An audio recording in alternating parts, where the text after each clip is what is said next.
Il y a l'urgence sanitaire, Rachida Dati, on Oui, comprend bien évidemment que c'est la priorité pour tous. Il y a l'analyse politique de ce premier tour. Vous avez fait d'Anne Hidalgo votre principal adversaire dans ce scrutin. Comment expliquer, malgré un bilan que vous n'avez cessé de dénoncer, son bilan, eh bien son score, malgré tout, elle arrive largement, et c'est le mot qui convient, largement en tête. écoutez, elle arrive à 29%, j'arrive à 23%, avec un électorat démobilisé ou qui n'a pas pu prendre ses dispositions pour aller voter. Vous croyez quoi?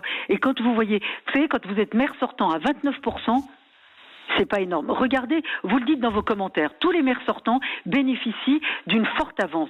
Certains même sont élus au premier tour. Je suis la seule maire à Paris à avoir été élue au premier tour.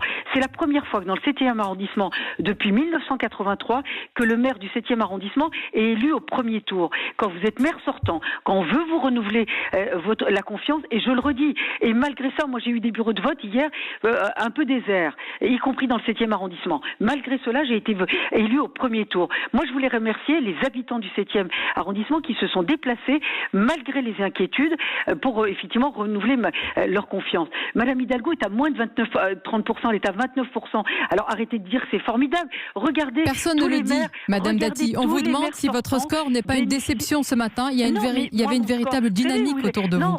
Non, ma déception, elle est qu'on n'a pas, effectivement, on ne prend pas des décisions claires pour la santé des Français.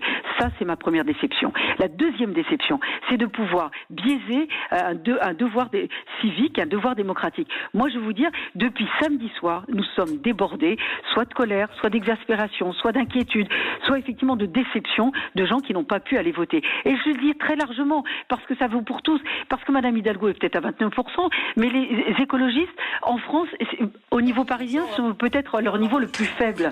Et donc, elle a fait déjà le plein, elle a mobilisé son électorat. On comprend, Rachida Dati, vous restez mobilisés en attendant, évidemment, parce que tout reste en suspens par rapport à ce second tour. Et le plus important ce matin, on l'a tous rappelé unanimement, c'est évidemment l'urgence sanitaire. Merci d'être intervenu.